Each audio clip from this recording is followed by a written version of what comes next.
I'm Buckner, your economics instructor. And in this video, I'm going to review the concept of marginal revenue with a specific focus of how to calculate marginal revenue using a basic demand function. So, what is marginal revenue? Marginal revenue is a measurement of how much the total revenue or income for a firm changes when they sell one additional unit of their product. For most firms, if they want to sell additional units of their products, they need to lower the price that they charge for all the units that they sell. So, for example, if a firm is already selling 100 units of something at $10 a piece, they could attract more customers, say increase the units they sell from 100 to 200 by reducing their price, say from $10 to $9. When they make that change, the effect on their revenue is a measurement of marginal revenue, which is to say how much does their income increase or decrease as a result of that price change for each additional unit that they're going to sell. So the calculation for marginal revenue, which you can see up here, is the change in total revenue divided by the change in quantity. So for change in total revenue, what that means is what the new total revenue is going to be after the price change minus what the total revenue was before the price change. That's the TR new minus TR old. You take that value, the change in total revenue, and divide it by the change in quantity, which is the additional units that they expect to sell as a result of the price change. Total revenue can be calculated between any 2 points on a basic demand function. So I've created this basic demand function with identified points A, B, C, and D. So starting off at point A, we've got a firm that's charging $40 for their product. And when they charge $40 for their product, they're able to sell 500 units. So this firm, based on this demand function, knows that if they were to reduce the price of their product from $40 down to $30, they would attract more customers. That's the basic law of demand. Using this demand function, we see from that $10 price decrease from 40 to 30, they would expect to increase their number of customers from 500 to 1,000. So what we're going to calculate here for our marginal revenue between points A and B is how much does the income or total revenue change for each of these additional customers. So here's our calculation.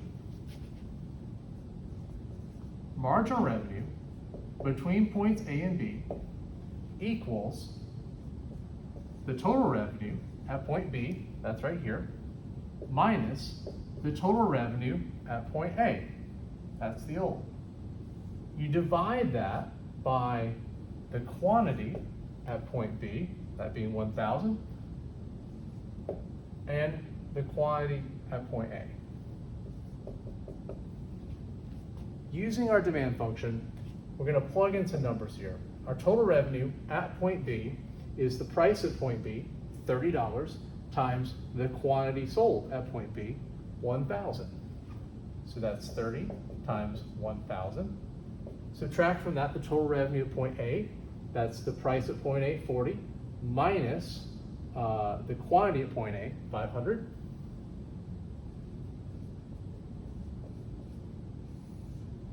Divide that by the new quantity, or quantity at point B, 1,000, minus the quantity to start at point A, which is 500. And then we just need to break down our fraction. So 30 times 1,000 will give us 30,000, minus 40 times 500, which will give us 20,000. Divide that by the change in quantity, which is going to be 1,000 minus 500, which is going to be 500. Further reducing that fraction, we're going to get 10,000, which is our change in total revenue, divided by the change in quantity, which is 500, which is going to be 2 $200. Sorry, not 200, that's going to be $20. So if you want to go and take your demand function and chart out the marginal revenue, what you want to do is it's going from an old point to a new point. You want to align this marginal revenue value with the new point. So that would go right here, right? This calculation, we'll call it 1, would be labeled right here.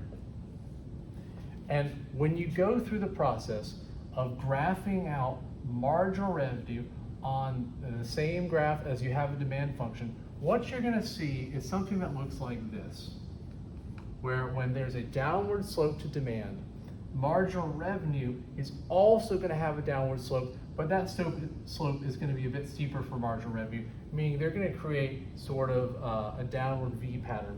That looks something like this.